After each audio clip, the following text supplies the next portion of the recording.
अब तक आपने पढ़ा कि सेक्शन 15 सबसेक्शन 1 में ट्रांजैक्शन वैल्यू बताई गई। फिर अब हमें ये पढ़ना था कि क्या क्या ऐड होगा ट्रांजैक्शन वैल्यू में और क्या क्या ऐड नहीं होगा।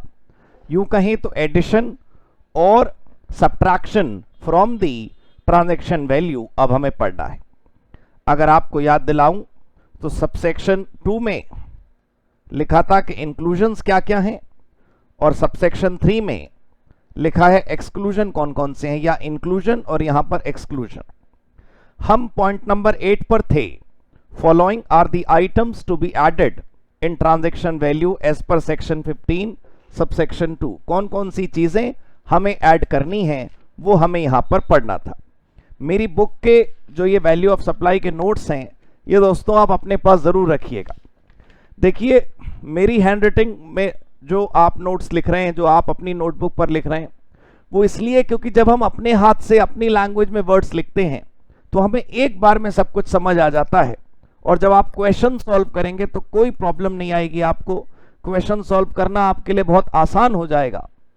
अब जरा जो बुक आपको अपने पास रखनी है वो इसलिए कि आप एक टिक टिक टिक टिक कर सकें कि हाँ भाई ये देख लिया हमने, ये देख लिया हमने, ये पढ़ लिया हमने। और जो मेरी बुक है उसमें बड़े की पॉइंट्स में सब कुछ लिखा हुआ है, बुलेट पॉइंट्स में सब कुछ लिखा हुआ है। हर बात अलग अलग बॉक्स, अलग अलग रो में लिखी हुई है, तो आपको बड़ी आसानी रहेगी उसको इवैल्यूएट करने में कि आपने क्या पाया, आपने क्या नहीं पाया, क्या बाकी है अभी। खैर एनीवेज लिखना शुरू करते हैं। क्या क्या चीजें ऐड होंगी। सबसे पहला है taxes,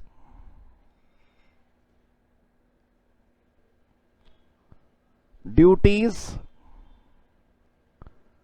surcharge, cess other than GST. Other than GST. हर ABCD पर मैं क्वेश्चन नहीं कराऊंगा, क्योंकि दोस्तों जितनी भी चीजें ऐड होनी है वो पहले एक साथ पढ़ लीजिए, क्योंकि एक क्वेश्चन के अंदर एक से ज्यादा रूल भी तो लग सकते हैं। कोई बड़ा सा 8 मार्क का क्वेश्चन आया, उसमें 3-4 चीजें ऐड करनी है, 2-3 चीजें लेस करनी है, तो क्वेश्चन तो अभी कंपोजिट पढ़ेंगे।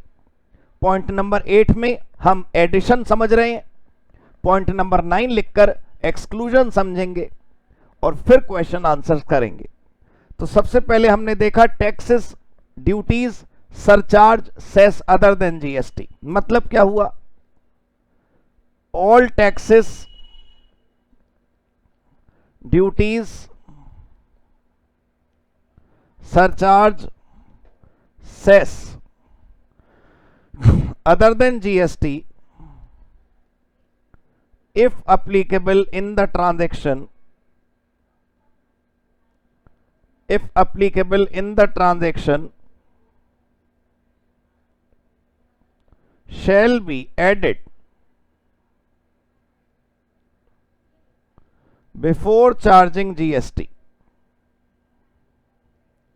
GST चार्ज करने से पहले अगर वैल्यू के अंदर अलग अलग प्रकार के टैक्स लगे हैं तो वो सारे अलग अलग प्रकार के टैक्स जो हैं वो पहले जोड़ दीजिए। वैसे तो ज्यादा बताऊं आपको टैक्सेस रहे ही नहीं, कोई 2-4 कुछ जो बच गए हैं वो आप पहले जोड़ लीजिए, फिर उसके बाद जीएसटी लगाइए। मैं फॉर एग्जांपल समझाता हूं आपको। मान लीजिए आपने एक सामान विदेश से इंपोर्ट करा, इंपोर्टेड गुड्स की जो वैल्यू है वो सिर्फ 100 रुपीज है। 100 रुपए का सामान आपने इंपोर्ट करा, उसके ऊपर कस्टम ड्यूटी 10% लगनी है, तो 10 रुपए की कस्टम ड्यूटी लगी। तो अब जब आप जीएसटी लगाएंगे तो जीएसटी 100 रुपए पर नहीं 110 रुपए पर लगेगा। आपको यह बात जानकर हैरानी होगी कि जो सामान हम इंपोर्ट करते हैं उन पर कस्टम ड्यूटी भी लगती है, जो पहले लगती थी आज भी लगती है, वो खत्म नहीं हुई है जीएसटी आने के बाद। जो सामान विदेश से मंगाया जाता है उस पर कस्टम ड्यूटी भी लगती है और जीएसटी भी लगता है। हालत देखिए, डबल डबल महंगाई बढ़ाने के तरीके हैं यहां पर। अब आप जरा समझिए कि जो ट्रांजैक्शन वैल्यू जीएसटी के लिए बनी गई, transaction value for the purpose of GST, for the purpose of GST 110 रुपए मानी जाएगी, 100 रुपए नहीं। अब आप देखिए, कस्टम ड्यूटी भी एक प्रकार का टैक्स है, जीएसटी भी एक प्रकार का टैक्स है। तो जीएसटी से पहले सारे टैक्स जोड़ दो और फिर जो वैल्यू आए, वो जो 110 रुपए आए, इस पर जीएसटी निकाला जाएगा। इसका मतलब क्या हुआ एग्जाम्पल में? It means GST will be calculated on rupees 110, that is after adding custom duty. बहुत आराम आराम से पढ़ना दोस्तों, बिल्कुल धीरे धीरे, कोई जल्दबाजी नहीं करनी। 110 रुपए आए, 10 रुपए की कस्टम ड्यूटी को जोड़ने के बाद इस 110 रुपए पर आपको, इस 110 रुपीज पर आपको जीएसटी निकालना है। आई होप ये बात आपको समझ आई, बिल्कुल क्लियर हो गई बात। भाई हमारा पहला पॉइंट क्या है? Taxes, duties, surcharge, cess other than GST. लेकिन ये लिख लिया, समझ लिया, ठीक है, एग्जाम्पल भी देख लिया हमने कि भाई कस्टम ड्यूटी लग रही है ट्रांजैक्शन में, तो वो भी पहले जोड़ दो वैल्यू में, फिर जो वैल्यू आए उस पर जीएसटी लगे। लेकिन एक खेल बाकी है खेलना, वो है टीसीएस, टाटा कंसल्टेंसी सर्विसेज नहीं, टैक्स कलेक्टेड एट सोर्स।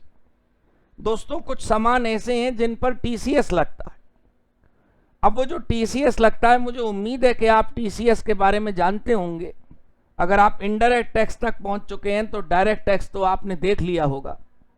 यूं समझ लीजिए कि जैसे आपने 10 लाख का सोना खरीदा, तो आप दुकानदार को 10 लाख देंगे, उस 10 लाख के अलावा हल्का सा एक और पेमेंट 20,000 रुपए मान लीजिए और देंगे। किस बात की? 10,000 मान लो, चलो 1% से। आप क्या करेंगे? और पैसे क्यों देंगे? 10,000 और किस बात के लिए देंगे? वो है टैक्स। जो इनकम टैक्स डिपार्टमेंट कहता है कि कुछ महंगी चीजें खरीदने पर दुकानदार खरीदार से हल्का सा इनकम टैक्स वसूल लेगा। अब देखिए, मैं कोई टीसीएस के डिटेल में नहीं जाना चाहता, वो आप डायरेक्ट टैक्स की क्लासेस में देख ही लेंगे। बस मैं आपको याद दिलाना चाहता हूं कि टीसीएस कुछ होता है इनकम टैक्स में। टीसीएस क्या होता है कि जब दुकानदार से बायर ने सामान खरीदा, तो बायर ने सामान के पैसे दिए और सामान की वैल्यू का 1% और ऊपर से दिया, तो वो टैक्स कलेक्टेड एट सोर्स है, वो सामान की ट्रांजैक्शन का हिस्सा नहीं है दोस्तों। वो तो इनकम टैक्स है जो सरकार बाद में ले रही थी, बाद में की जगह अब वो पहले लेने लगी। वो मैं आपको बता देना चाहता हूं कि इनकम टैक्स का इनडायरेक्ट टैक्स से कोई लेना देना नहीं है, वो यहां पर जोड़ा नहीं जाएगा। मैं जरा आपको लिखकर दिखा दूं। नोट, अभी हम ए के अंदर ही चल रहे हैं, ठीक है?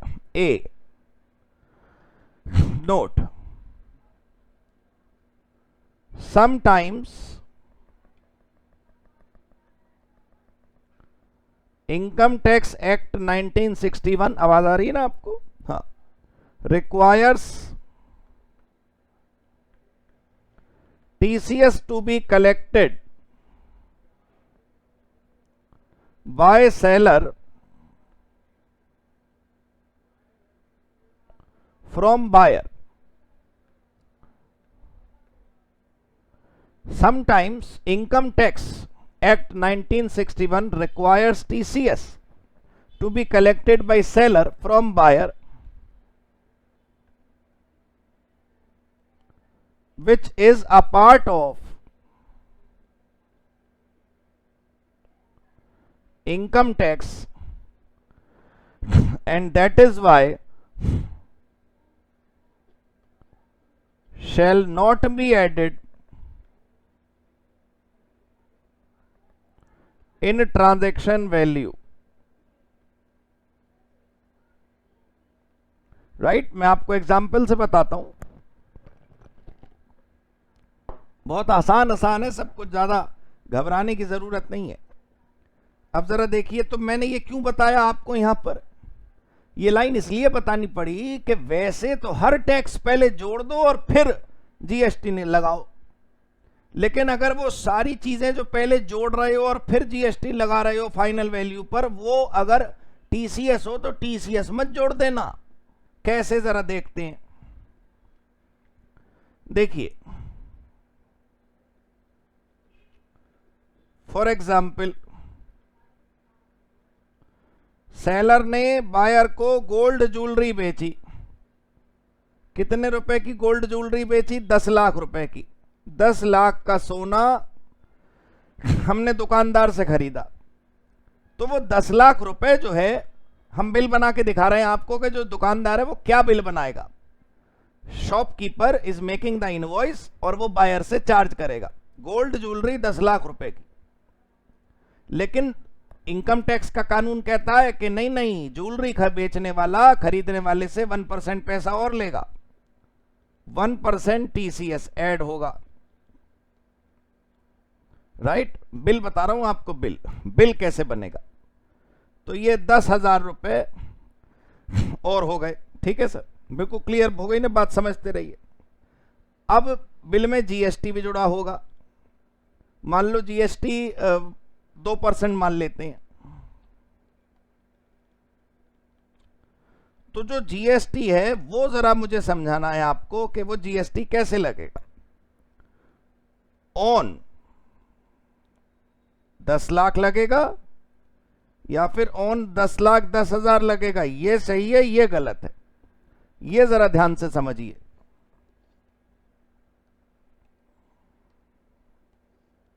ये क्या कहता है? 10 लाख रुपए पर जीएसटी लगेगा। इनकम टैक्स का जो 10,000 है वो तो बस वसूली हो रही है, दुकानदार खरीदार से ले रहा है, इसलिए बिल में जोड़ के दिखा रखे हैं। तो कितने रुपए? 2% जीएसटी कितने रुपए जुड़ेगा? 10 लाख का 20,000 रुपए।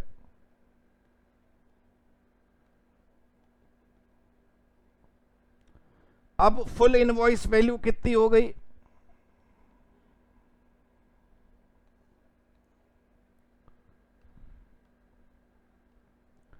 बताइए, 10,30,000 रुपए।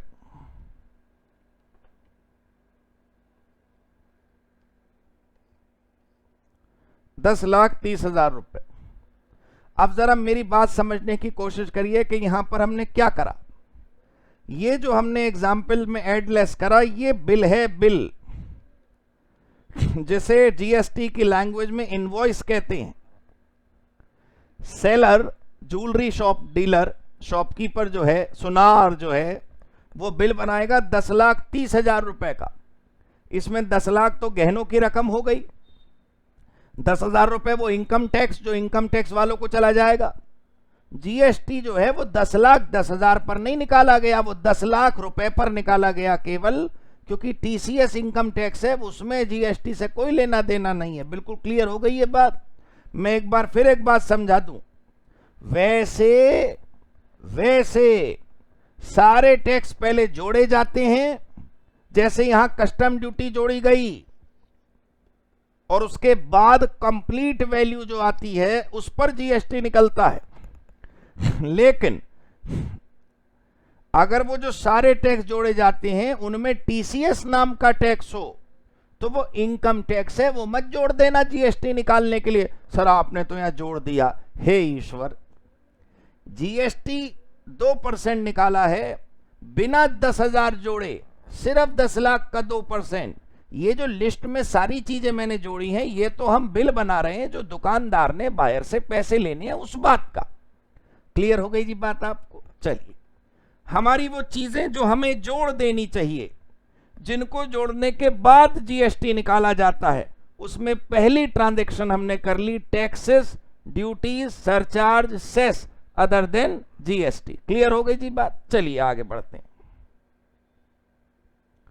अब लिखते हैं बी। बी है ट्रीटमेंट ऑफ पेमेंट्स। आप तो खाली पेमेंट्स लिखो, पहला लिखा ना आपने टैक्सेस, ड्यूटीज, ये सब चीजें जोड़ दी जाएंगी। पेमेंट्स मेड बाय रिसीवर मतलब बायर ऑन बिहाफ ऑफ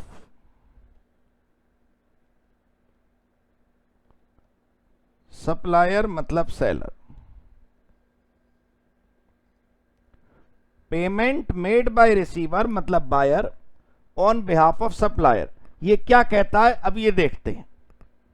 देखो कभी कभी क्या होता है कि जो बायर ने दुकानदार से सामान खरीदा, वो सामान खरीदने में आपको जो पैसे देने हैं सामान के तो देने ही है, लेकिन उसके साथ साथ हो सकता है हम कुछ और चीजों की भी पेमेंट करें। वो सारी पेमेंट जोड़ी जाएंगी, ऐसा मैंने आपको शुरू में बताया था। ये समझने के लिए जरा 1 मिनट हल्का सा एक एग्जाम्पल, एक कहानी सी देख लेते हैं, फिर आपको ये बहुत अच्छा समझ आएगा। मैं आपकी इजाजत से पहले एग्जाम्पल कराना चाहता हूं और फिर उसके बाद में ये आगे बताऊंगा। जरा सोचिए, अगर बायर सेलर के पास गया और सेलर से बोला कि भाई मुझे सोफा सेट खरीदना है, लेकिन जो मुझे प्राइस तुम बताओ वो सब जोड़ने के बाद बताना, मेरा सोफा सेट मेरे घर तक पहुंचाना है, सारे का सारा फिटिंग जो भी खर्चा आएगा, लोडिंग अनलोडिंग कैरेज का, वो सब जोड़ जाड़ के सब बताना मुझे, ठीक। एक फाइनल अमाउंट। सेलर जो है वो कहने लगा कि अच्छा ऐसा है, सोफा कब चाहिए आपको? बायर ने बोला सोफा तो आज रात 12 बजे से पहले चाहिए। बायर बोला सेलर बोला ओहो आज ही चाहिए आपको? अरे आज तो बड़ा मुश्किल है। बायर कह रहा देखो, जो सोफा डिजाइनर तुम्हारी दुकान पर मिलता है वो और कहीं नहीं मिलता, मैं वही सोफा खरीदने आया हूं, बिना खरीदे जाऊंगा नहीं। कहानी समझ रहे हैं आप? एक सोफा खरीदने बायर आया है, सेलर ने बस यूं पूछा कि भाई कब चाहिए?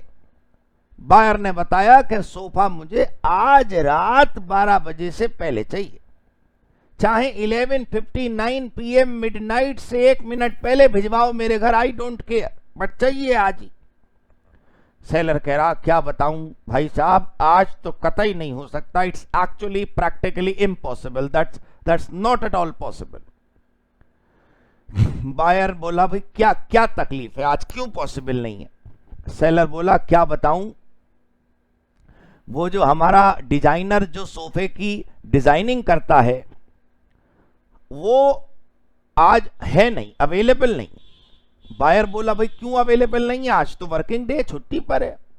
सेलर बोला नहीं नहीं, मेरे को ना उसकी पेमेंट करनी थी एक्चुअली 20,000 रुपीज, मेरे को उसको 20,000 रुपए देने थे, वो मैं आज दे नहीं पाया, तो वो नाराज होके आया नहीं। वो इसलिए आया नहीं कि मैंने उसको पेमेंट नहीं करी, वो आया नहीं तो काम हुआ नहीं। बायर बोला अरे तो 20,000 भिजवा देते हैं ना, लो मेरे से सोफे की पेमेंट ले लो, इसमें से 20,000 रुपए उसे भिजवा दो। सेलर बोला नहीं नहीं, क्या ऐसा नहीं हो सकता कि मैं डिजाइनर को आपके घर भेजता हूं, आप उसे सीधे अपने हाथ से पेमेंट कर देना, सोफा जो आप मांग रहे हैं वो 50,000 का है, 20,000 उसे दे देना, 30,000 मुझे दे देना। अरे तो बायर की जेब से तो दोस्तों पूरे 50,000 ही निकले ना। प्लीज सोचो आप, बायर ने 50,000 की पेमेंट ही करनी है ना, बस 30,000 रुपए सेलर के शुभ हाथों में रखे और 20,000 रुपए सेलर के कहने पर किसको पकड़ा दिए? बायर को, वो उसके एम्प्लॉय को। ये हो सकता है ना ऐसा? भाई आप मुझे फीस देने आए, हमारी फीस फॉर एग्जाम्पल 10,000 रुपए फिक्स हुई, मैंने आपसे कहा 10,000 रुपए ले आए, आपने बोला जी यस ये रहे। आपने बोला, मैंने बोला देखो एक काम करो, इस 10,000 रुपए में से 2,000 रुपए ना उस प्रिंटर को दे दो, पब्लिशर को दे दो, बुक प्रिंट करने वाले को दे दो, वो जो पब्लिशिंग हाउस मेरी किताब छापता है मेरे को उसको पैसे देने हैं। तुम तो वापस जा रहे हो ना, क्लास पूरी हो गई घर, जरा उसको 2,000 दे देना, लाओ 8,000 मुझे दे दो, तो बिल तो भाई 10 का ही बनेगा ना। प्लीज समझने की कोशिश करिए कि सोफा वाला 30,000 रुपए लेकर सोफा बनाने लगा, हमने 30,000 रुपए उसे दे दिए, 20,000 रुपए उसे दे दिए। क्लियर हो गई बात? अब मान लीजिए वो सोफा वाला मुझसे ये कहे कि भाई वो थोड़ा ये सोफा जो चढ़ाने आएगा ना आपके पास, आप उसे 500 दे देना। मैं कहा अब नहीं दूंगा मैं कुछ, 50,000 में बात पूरी हुई थी ना, अब कौन से 500 रुपए? सोफा वाला कह रहा नहीं मैं आपको दे रहा हूं 500 रुपए, आप उसको दे देना 500 रुपए, वहां सीधे उसे ही दे देना। तो मेरी बात प्लीज समझने की कोशिश करिए कि अगर बायर ने तो पैसे ही देने सेलर को, अब सेलर वो पैसे खुद अपनी जेब में रखे या किसी को दिलवा दे अपनी लायबिलिटी खत्म करने के लिए, हमें इससे क्या फर्क पड़ता है? बिल तो पूरे का बनेगा ना, पेमेंट तो पूरे की हो रही है ना, जीएसटी तो पूरे पे लगेगा। ये एक बड़ी सामान्य बात है, but common sense is also not so common. देखिए यहां क्या लिखा, पेमेंट मेड बाय रिसीवर, मतलब बायर, बायर नहीं पैसे देनी है, बट सेलर को ना देकर सेलर जिसको कह रहा है कि इसको दे दो, हम उसको दे देते हैं। समझ आ गई बात? चलो एग्जाम्पल क्या है जरा वो उधर 1 मिनट ध्यान से देख लेते हैं। फॉर एग्जाम्पल ये बायर है ए, राइट?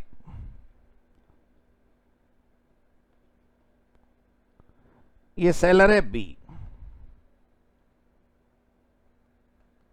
क्लियर हो गई जी बात? ये बायर ए, ये सेलर है बी, और तीसरा बहुत ध्यान से समझिएगा प्लीज, तीसरा कौन है? कोई टेक्नोलॉजी कंपनी है, सी limited.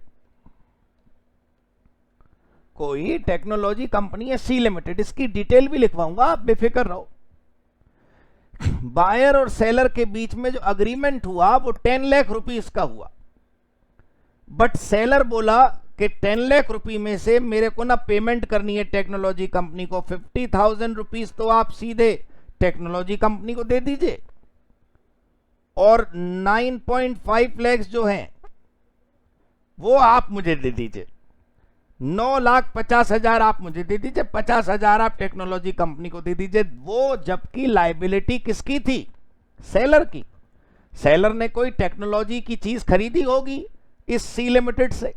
It might be hardware, it might be software, it might be anything that have been purchased from C Limited by the seller. बस सेलर के पास पैसे शायद नहीं थे उस कंपनी को देने के लिए, तो उसने अब तक पेमेंट नहीं करी। अब वो इंतजार कर रहा था कि पेमेंट हो जाए, पैसे नहीं थे, इसलिए उसने बायर से कहा कि भाई आप जो मुझे पैसे दोगे बस वही, उसी में से 50,000 मेरी जगह प्लीज आप पहले उस कंपनी को पहुंचा दो। तो ट्रांजैक्शन 10 ही लाख की है, बस ये समझाया जा रहा है आपको। क्लियर हो गई ना बात? चलो इसके बारे में लिखें। In this example seller B has a liability to pay rupees 50,000 to C Limited.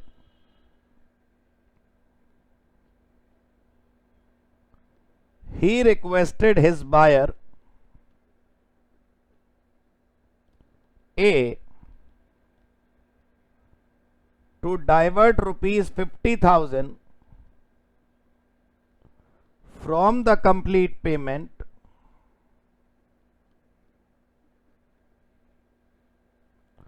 rupees from the complete payment to C Limited.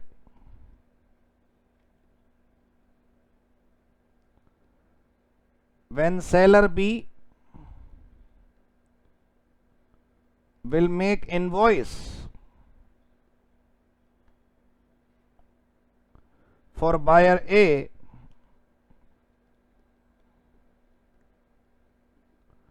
invoice will be made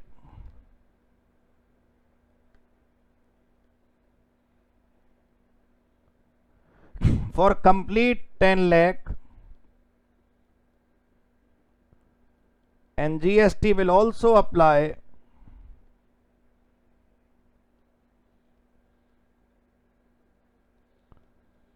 on full value of rupees 10 lakh, right. GST भी पूरे 10 लाख पर लगेगा, तो इसका मतलब transaction value पूरी 10 लाख है, 9,50,000 नहीं, ये बात। तो 50,000 भी ट्रांजैक्शन वैल्यू में ऐड हो गए। क्लियर हो गई ना बात।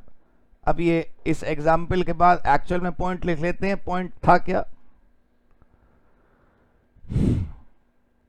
एज पर रूल, रूल क्या कहता है?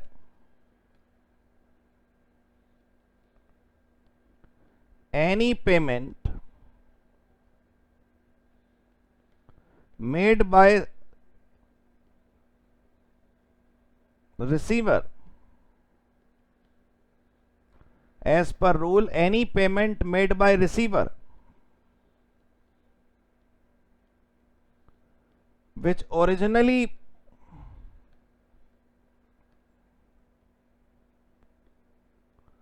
belongs to seller as liability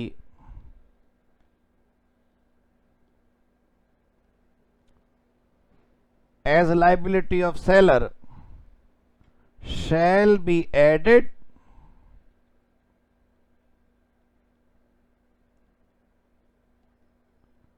in transaction value for the purpose of GST.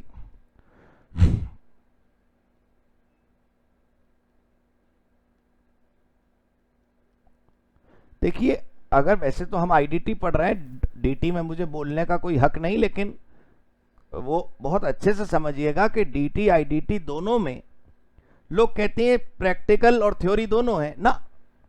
Practical he practical है, लेकिन प्रैक्टिकल को सॉल्व करने के लिए तो थ्योरी चाहिए। यहां पर वैसे क्वेश्चन नहीं है जो आपको मैथमेटिक्स में मिलते हैं, कोई ट्रिग्नोमेट्री थोड़ी सॉल्व करनी है, और ना कॉस्टिंग, एफएम और फाइनेंशियल अकाउंटिंग जितनी कैलकुलेशन यहां पर है। यहां तो आपको नियम याद रखना है कि किस पर टैक्स लगना है, किस पर नहीं लगना। किसी चीज पर टैक्स लगता है ना, उसे बोलते हैं असेसेबल वैल्यू, टैक्सेबल वैल्यू, चाहे डीटी हो या आईडीटी। उस टैक्सेबल वैल्यू को कैलकुलेट करने का है सारा खेल। ये है, आपने समझा यहां पर कि वो पैसे जो सेलर ने बायर से किसी को दिलवा दिए, वो देने तो सेलर को ही थे, तो बायर की जेब से तो पेमेंट हुआ ना, वो ऐड कर दिया जाएगा। ये है बस बात। कितनी सी पॉइंट है, सोचो। होप आपको ये बात समझ आई, क्लियर हो गई ना बात। चलो, अब ये दो चीजें आप समझ चुके, तीसरा लिखते हैं। और क्या जुड़ेगा वैल्यू में सामान की, जिसके बाद जीएसटी लगाया जाएगा? अगला नाम आपके पास भी होगा, आप देख लीजिए, incidental expenses.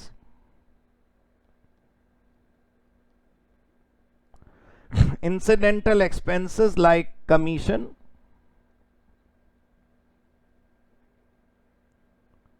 and packing charges.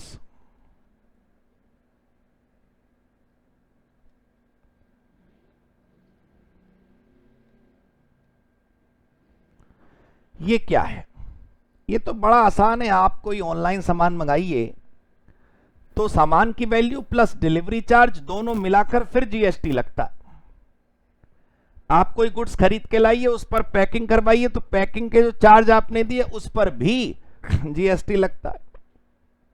Commission की जहां तक बात है वो ये है कि भाई बायर ने पेमेंट करी, बिल्कुल वैसा ही है जैसे पहले पढ़ा था कि सेलर बोला 10 लाख रुपए का सेल का सामान है, मुझे कमीशन भी देना है अपने एजेंट को, ऐसा करो आप ही दे जाना जरा कमीशन। तो वो कोई भी पैसा हो, अगर वो फुल बायर से ही वसूला जा रहा है सब मिला जुला कर, तो उस पर जीएसटी लगेगा, बात खत्म। एक फॉर्मूला आप समझ लीजिए कि अगर बायर पैसे भर रहा है तो बायर की जेब से निकले ना पैसे, तो उस पर जीएसटी क्यों नहीं लगेगा जब तक वो एग्जेम्प्ट ना हो। भाई देखिए, इसके अंदर लिखिए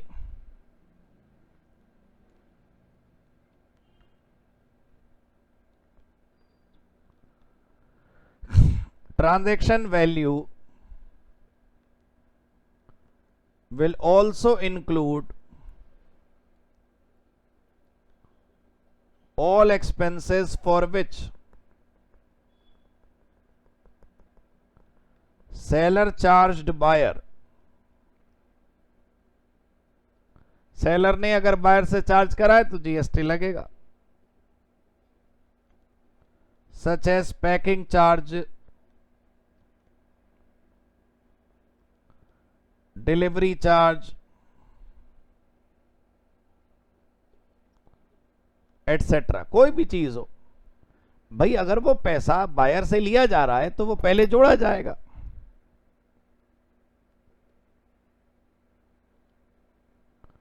all expenses for which buyer has been billed, has been billed मतलब बिल में जोड़ जोड़ के अगर आप उससे चार्ज ले रहे हो तो तुम तो कमाओ, सरकार ना कमाए। For which buyer has been build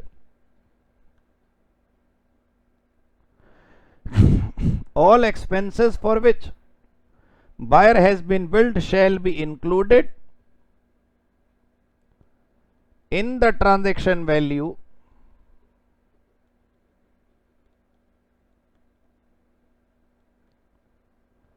and then GST will apply।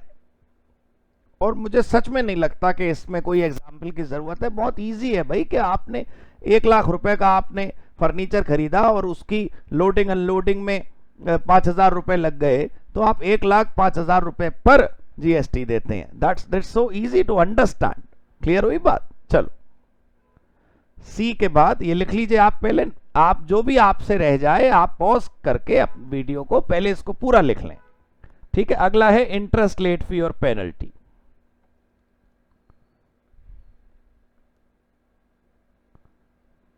Interest, late fee और penalty for late payment.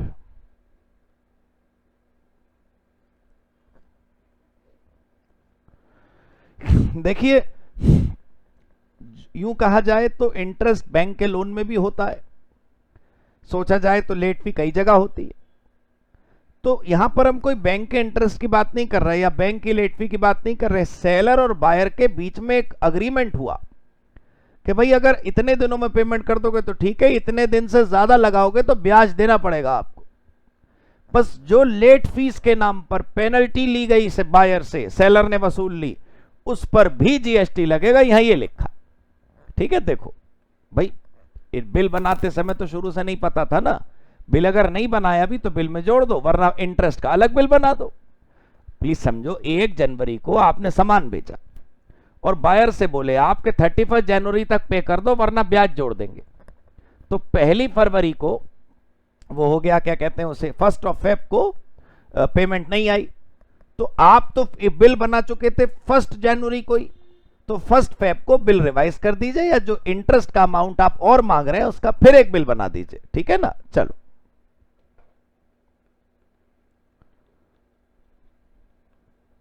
all payments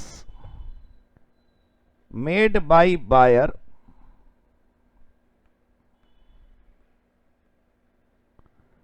to seller attract GST and will be added to transaction value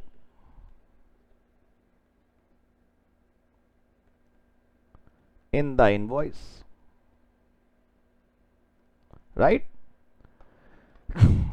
Similarly, इसीलिए या इसी प्रकार जितनी भी late fee है, late fee for making late payment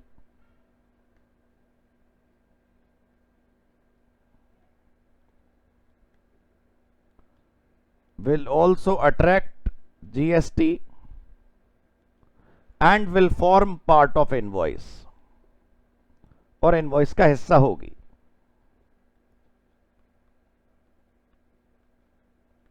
भाई अगर एक इनवॉइस आप सामान बेचने का पहले ही बना चुके हो तो अब आप एक और बना दो ना ब्याज वाला, राइट दोस्तों।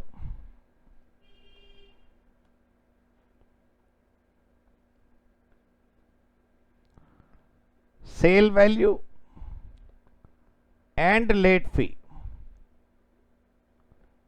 both can be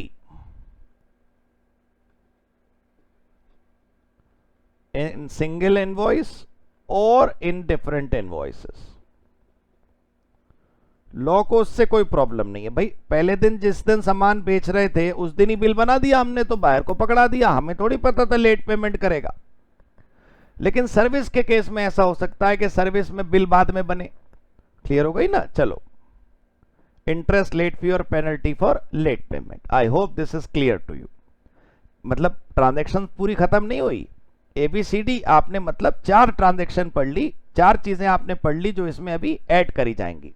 taxes, duty, surcharge, cess, फिर पेमेंट मेड बाय रिसीवर जो करनी सेलर को थी, इंसिडेंटल एक्सपेंसेस पैकिंग के, डिलीवरी के, कोई भी, और जो इंटरेस्ट, लेट फी, पेनल्टी वगैरह वगैरह होते हैं। ठीक है दोस्तों, अब चलिए शुरू करते हैं। ई है सब्सिडी।